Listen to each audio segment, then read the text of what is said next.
Fala pessoal, tudo bom? Meu nome é Derlei, eu sou engenheiro agrônomo, mestre e doutorando em engenharia agrícola aqui pela FEAGRE Unicamp, na área de concentração de agricultura digital, mais especificadamente com linha de pesquisa em agricultura de precisão, trabalhando com o mapeamento digital de solos.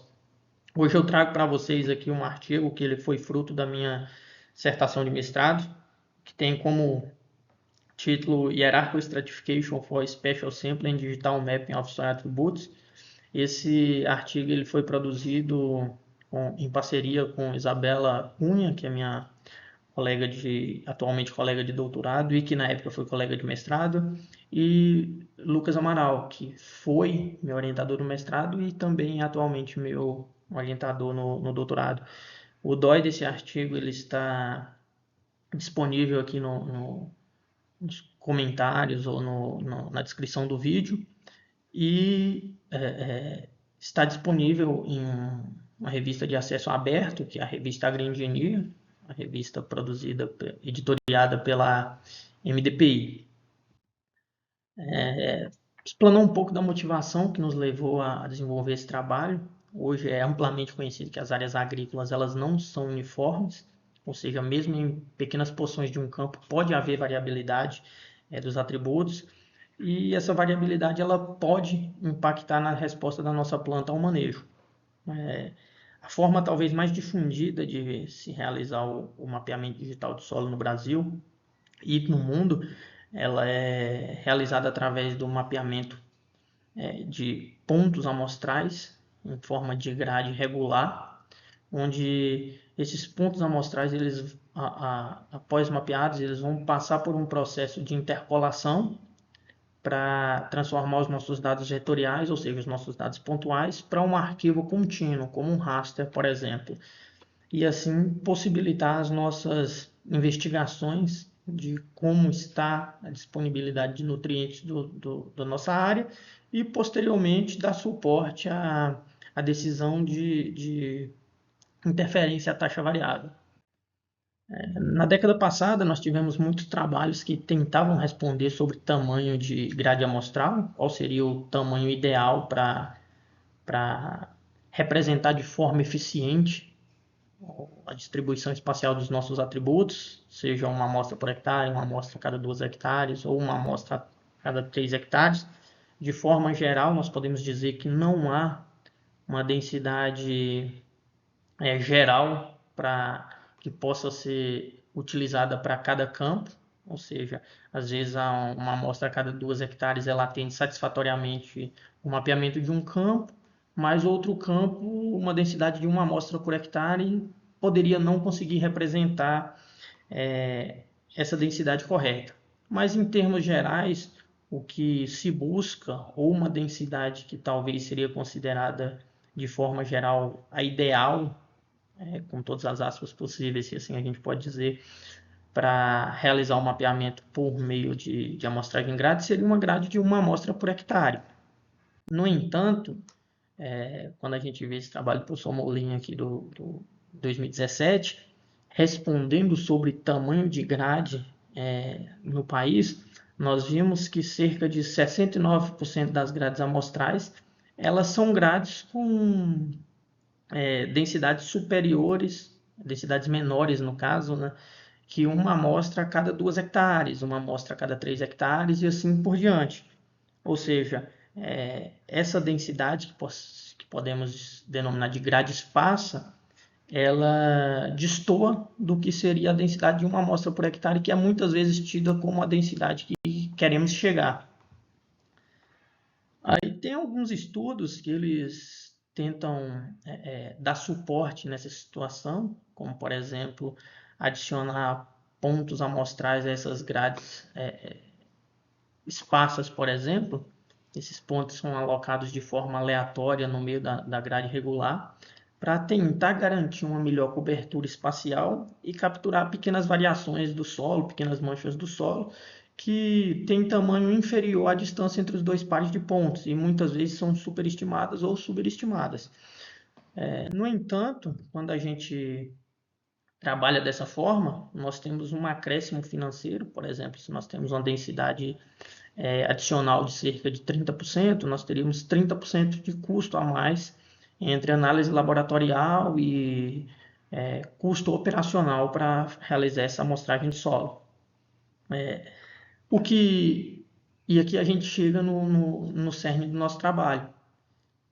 Essa ideia de se ter pontos adicionados mesclados à grade regular, ela gera bons resultados. No entanto, quando nós adicionamos pontos a mais, nós temos os custos com essa adição de pontos. E se a gente pegasse, por exemplo, a nossa densidade que nós teríamos condições de fazer, por exemplo, 100 pontos em uma área, e ao invés de adicionar 30%, 25%, 50% de pontos a mais junto com esses 100 pontos que nós já temos, nós pegássemos essa densidade de 100 pontos e direcionássemos um percentual deles para estar de forma direcionada. Mas como fazer isso? Nós vimos alguns estudos, por exemplo, que nos motivou, que serviu como base para esse trabalho, que foi o uso da estratificação hierárquica, ou seja, segmentar o nosso campo em macro e micro regiões ou macro e micro zonas de amostragem e, em função disso, direcionar os pontos através dessa estratificação hierárquica. Isso com base em variáveis ambientais que possam ter relações com os atributos que nós queremos mapear. Esse é um dos princípios da questão do zoneamento. Dividir a área em campos com base em variáveis estáveis e que tenham relação com os atributos que queremos investigar nela. E isso nos leva aos nossos objetivos. Nós queríamos testar se os pontos de amostragem guiados com base em macro e microzonas, ou seja, a nossa estratificação hierárquica, eles permitem criar mapas de propriedades dos solos mais precisos do que os mapas originados unicamente das nossas grades regulares tradicionais. Além disso, nós tivemos como um outro objetivo avaliar se a densidade amostral ela afeta nos resultados dessa abordagem de amostragem, como, por exemplo, a nossa amostragem esparsa, que é a densidade que nós mais temos no Brasil, que seria uma amostra a cada 2,5 hectares, e uma grade mais densa, que seria a grade de uma amostra por hectare, que é a grade que é tida muitas vezes como uma densidade que quer se chegar. Esse trabalho ele foi desenvolvido em duas áreas de plantio comercial aqui do estado de São Paulo, área de cultivo predominante, que seria a área A, cultivo predominante de grãos, e a área B possui o cultivo predominante da cultura da cana-de-açúcar. Nessa área nós realizamos uma amostragem prévia com uma grade regular com densidade de 6 amostras por hectare, ou seja, essa altíssima densidade nos permitiu simular diversas configurações amostrais para que pudéssemos trabalhar com esse direcionamento de pontos. Para nossa delineamento das macro e micro zonas de homogeneidade ou a nossa estratificação hierárquica, nós utilizamos duas variáveis ambientais, que foi essas em amarelo, a suscetibilidade magnética aparente. Suscetibilidade magnética aparente ela é uma leitura de indução eletromagnética feita através de um sensor denominado EM38. E em azul nós temos as imagens sintéticas do índice de vegetação EVI. Esse índice de vegetação ele é uma composição da média das imagens dos nossos 5 últimos anos, anteriores, no caso, ao desenvolvimento desse trabalho, onde nós pegamos a imagem que estava no pico vegetativo de cada ano. E com isso nós fizemos essa composição média, para ter uma estabilidade temporal, já que isso é mandatório quando queremos trabalhar com zonas de manejo. Primeiro, nós fizemos o nosso delineamento de macrozonas de homogeneidade. Nós utilizamos a suscetibilidade magnética através do zoneamento por parte do algoritmo do classificador Fuzzy-Semins. E para determinar o número ideal de zonas o número ideal de macrozonas em cada uma das nossas áreas. Nós utilizamos como suporte dois índices, que é o FPI e o MPE. Esses índices, de forma geral, eles vão nos dar o número ideal de zonas que poderíamos ter naquele campo, ou seja, o número mínimo ideal. A partir daquele número, talvez já não teria diferença significativa, diferença estatística significativa entre as variáveis que utilizamos para zonear aquela área.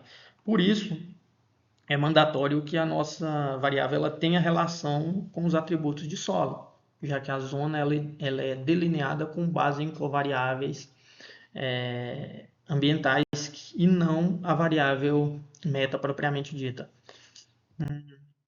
Aqui foram o resultado do nosso zoneamento, né, as nossas macrozonas de homogeneidade. Para o campo 1, nós tivemos marcadamente ali 3 zonas de manejo, e para o campo 2, nós tivemos uma distinção entre os índices FPI e MPE entre 2 e 3 zonas de manejo. Por vezes isso acontece quando estamos escolhendo os dois índices. E para o campo 2, nesse caso, nós escolhemos o índice que apresentou o menor valor com o menor número de zonas. Por isso tivemos 2 zonas para área 2 e 3 zonas para área 3. Ressaltando que o número ideal de zonas ele é baseado em função do menor valor do índice, o mais próximo de zero para ambos os índices. E para determinar o número ideal de pontos que teríamos em cada macrozona, ou o número de microzona, né, já que cada um dos nossos pontos ele vai representar uma microzona, nós utilizamos esse cálculo baseado no ENG, que é um cálculo desenvolvido, que nós encontramos um trabalho correlato com esse nosso, onde o número de pontos em cada uma das nossas macrozonas ele se dá por essa fórmula aí. Nós temos aqui a descrição da fórmula, onde que nós utilizamos um número de amostras a ser direcionadas em área total, ele entra, no caso, definida arbitrariamente, a área de cada macrozona de estudo e o coeficiente de variação da nossa leitura de suscetibilidade magnética especificadamente. Nós trabalhamos aqui com 3 tipos de grade para cada uma das áreas, onde nós tivemos uma densidade amostral de 1 hectare, uma densidade amostral a cada 2,5 hectares, e ambas densidades elas foram alocadas de forma a ter uma grade regular, que é o padrãozão, que seria a nossa grade de referência, 25% dos pontos direcionados mesclado à grade regular, ou seja, 75% dos pontos foram de forma regular e 25% direcionados. E a nossa outra grade, onde tivemos metade e metade, metade dos pontos direcionados e metade de forma regular. O direcionamento desses pontos, que estavam de forma direcionada, os 50% ou os 25%, ele se deu por parte do direcionamento com base nas microzonas, onde dentro de cada uma das macrozonas nós utilizamos o agrupamento fuzzy no EVI, na nossa imagem sintética EVI, e assim nós tivemos essas microzonas. Aí vocês veem que essas microzonas para cada uma das áreas, elas parecem muito ruidosas, né? Porque nesse caso nós não queríamos ter regiões agrupadas, mas sim o nosso interesse foi encontrar o pixel com o maior valor de pertinência fuzzy, e no pixel que tinha o maior valor de pertinência fuzzy, direcionar o ponto de solo a ser amostrado.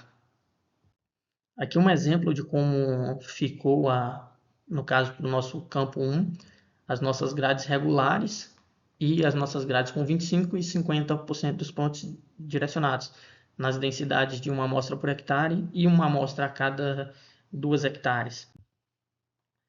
Para transformar os nossos dados de valores pontuais, ou seja, de um dado vetorial para um arquivo raster, nós submetemos eles à interpolação por krigagem ordinária e adotamos como método de validação a validação externa, onde os pontos que eles não foram contabilizados para a confecção das grades. Em nenhum dos cenários eles foram utilizados como pontos de validação. Nós extraímos os valores das coordenadas para aqueles pontos e comparamos os reais com os preditos por meio do RMSE, do coeficiente de correlação de Spearman, e a razão entre desempenho e distância interquartil. Isso foi feito para 3 atributos: potássio, fósforo e a granulometria do solo representada pela argila. A escolha desses 3 atributos se deu à importância agronômica que eles têm. Ao todo, nós tivemos para cada um desses campos, para o campo 1, 273 amostras de validação externa e para o campo 2, 212 amostras de validação externa. Destaco a importância desse número alto de validação, porque se tivéssemos um número baixo, por exemplo, 20, 30 amostras com validação, a depender do local que esses pontos se encontrassem na nossa área, eles poderiam enviesar o resultado. Se tivesse um ponto de validação estivesse próximo, por exemplo, de um ponto que foi utilizado para interpolar, isso favoreceria. Mas como nós temos uma quantidade grande e esses pontos foram distribuídos de forma homogênea na nossa área, nós superamos esse desafio. A respeito do RPIQ, nós classificamos nossos modelos como excelente, quando o nosso RPIQ ele foi maior que 2,5. Entre 2,5 e 2 foi considerado um modelo muito bom. Entre 2 e 1,7 um modelo bom. 1,7 a 1,4 um modelo regular. E entre menor que 1,4 seria considerado um modelo ruim. Como que esse RPIQ funciona? O RPIQ ele é a diferença entre o terceiro quartil menos o primeiro quartil dividido pelo RMSE. Também, como suporte para a nossa análise de resultado, nós exploramos os ajustes de variograma, a correlação de Spearman e o índice de Moura. Aqui eu trago para vocês nossos primeiros resultados do RPIQ. A princípio, vamos destacar a argila. A argila ela teve um resultado bom para o primeiro campo. Resultado, na verdade, excelente, né, de acordo com o RPIQ. Para uma amostra por hectare, todas as 3 formas de confecção da grade, nossa grade regular com 25% ou 50% dos pontos direcionados estiveram no mesmo range, que foi o mesmo range que tivemos quando comparamos com a nossa grade total. Por exemplo, nós interpolamos também o nosso mapa com 6 amostras por hectare. E uma amostra por hectare ou 6 amostras por hectare, eles estiveram classificados como o mesmo desempenho pelo RPIQ. Já com amostra a cada 2,5 hectares, nossa grade de 50% dos pontos regulares foi a única que apresentou desempenho excelente. As demais tiveram um resultado considerado muito bom. Já quando vamos para o campo 2, nós temos ali com a amostra de 2,5 hectares, a melhor foi com 25% dos pontos direcionados, mas a melhor ainda estando classificado como regular, e a de 50 e a grade regular propriamente dita estiveram com desempenho ruim. Quando vamos para uma amostra por hectare, a regular e a de 50% estiveram empatadas com o desempenho regular, enquanto a de 25% ela teve um desempenho ruim. Aqui, se nós formos para avaliar o RMSE, nós vimos aqui que para o campo 1, 50% dos pontos direcionados eles apresentaram os melhores resultados em ambas as densidades. Vocês veem que o RMSE ele foi menor, né, nessa situação e apresentou um R² excelente. Para a parte de solo, um R² de 0,8, 0,9 é um R² que pode-se dizer que é excelente. Já para o campo 2, a grade regular de 1 hectare, ela foi ligeiramente melhor do que a de 50% dos pontos direcionados. Só que bem pouquinho, a diferença foi na segunda casa após a vírgula. Já para a grade esparsa, nós tivemos o melhor resultado, e aí nós tentamos explorar e tentamos entender o porquê dessa diferença. Quando nós chegamos aqui para observar o comportamento dos nossos atributos, nós vimos que para o campo 1, a amplitude dos nossos dados ela é muito grande, enquanto para o campo 2 ele é muito homogêneo. Nós temos uma baixa variação da argila. Ou seja, quando nós estratificamos o campo, tentando identificar onde teria essas regiões contrastantes, se a nossa área ela é muito homogênea, nós não vamos ter essas áreas contrastantes. O que pode comprometer quando você trabalha com essa parte de direcionamento por estratificação hierárquica. Uma outra questão também, que é mandatório para vermos isso, é a relação entre as nossas variáveis e as nossas variáveis auxiliares ou as nossas covariáveis e o atributo meta. Por exemplo, nós vimos aqui que para a argila no nosso campo 1 ele está em azul, ela teve uma correlação satisfatória. Já para o campo 2 em vermelho, o resultado não foi bom. Além do que, no campo 1, a argila ela apresenta um agrupamento de 0,85 pelo o índice de Moura, enquanto o campo 2 ela já não tem tanto agrupamento, o que é caracterizado de uma área muito homogênea. Mas e por que, quando na grade esparsa de 2 amostras por hectare, o direcionamento de 25% dos pontos eles deram bom para essa área que possui baixo agrupamento? Isso aí a gente pode correlacionar com aquele trabalho que eu mostrei anteriormente na nossa motivação, que foi o trabalho do Baio, que mesmo que ele, no caso do trabalho dele, eles apresentavam que mesmo sem ter essa relação comprovada, ou essa relação testada entre um atributo alvo e a covariável, o direcionamento dos pontos ele se torna eficiente, porque se nós temos pontos que estão a uma distância, por exemplo, a 150, 200 metros de distância entre si, e nós temos manchas inferiores a isso entre meio a esses pontos, elas não vão ser capturadas pelo nosso mapeamento. Já quando eu aloco esses pontos, que esses 25%, já que não tinham relação, eles ficaram no caráter meio que aleatório, mas um aleatório que teve capacidade de capturar, de pegar essas manchas que estavam em distâncias mais curtas. Isso permite esse mapeamento com maior eficiência, além de poder dar um maior suporte à modelagem da base do semivariograma e definir melhor um efeito pepita, por exemplo. Quando passamos para o fósforo, nós vemos que para o campo 1, nossos dados eles foram ruins em todos os cenários. A gente vê os dados de correlação aí inferiores a 30, até mesmo para a nossa grade densa, que seria a nossa grade de 6 amostras por hectare, né, que nós interpolamos, nós tivemos um RMMSE alto, 24,14, e um R muito baixo, 0,33. Além de ver que o agrupamento pelo índice de Moura ele nos deu um valor de 0,2, ou seja, os nossos dados eles são muito aleatórios.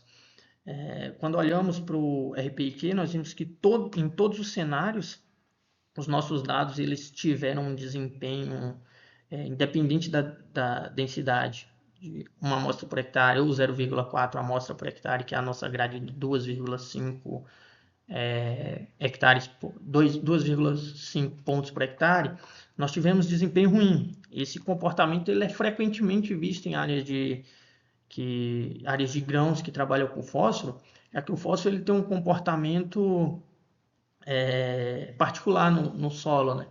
Ele não, as plantas, apesar dele ser o elemento que é exigido em fertilização em maior quantidade, as plantas têm uma capacidade de absorção muito baixa dele, muito pouca. Ou seja, com o passar do tempo, com as sucessivas fertilizações na área, vai havendo-se um acúmulo desse elemento, já que ele não é praticamente imóvel no solo, não lixivia. vai ocorrendo esse acúmulo até que se perde a característica espacial dele. A espacialização dele é perdida e ele cai no processo de aleatoriedade. Aí qualquer modelo de interpolação, nesse caso, ele se torna ineficiente, tanto que até a nossa própria grade de referência aí, ele deu um RPIQ de 1.3, ou seja, o modelo nosso foi ruim. Já quando passamos para o campo 2, ele apresenta um comportamento um tanto quanto particular, né? O nosso fósforo lá, ele deu resultados muito bons, onde nós tivemos a grade de 50% dos pontos direcionado melhor do que as demais quando trabalhamos com grade esparsa. Aqui nós temos, por exemplo, aqui a nossa referência, nós temos um valor muito bom, que é quando utilizamos as nossas 6 amostras por hectare. Com 2,5 hectares por amostra, nós tivemos um modelo que deu 1,79 com 50%, que é considerado bom, e regular e bom com 50% e para a nossa grade regular. Isso também é corroborado pela nossa relação entre as nossas variáveis auxiliares e o nosso fósforo. Por exemplo, o fósforo, ele, nesse caso do campo, ele possui um agrupamento espacial considerável medido pelo índice de Moura e possui relação entre as variáveis auxiliares e o atributo a ser mapeado.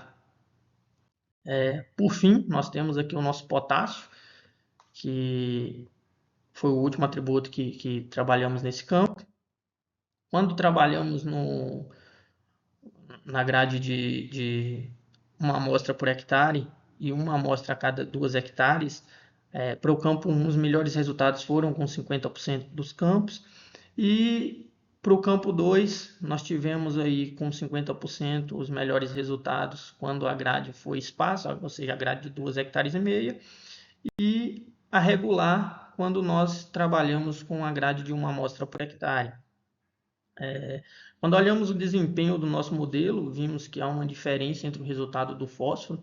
O campo 1, no caso, ele apresentou os melhores resultados, né? E já o campo 2, ele teve esse processo inverso entre fósforo e potássio. Todos os cenários de interpolação, incluindo a grade total, ele apresentou os resultados ruins.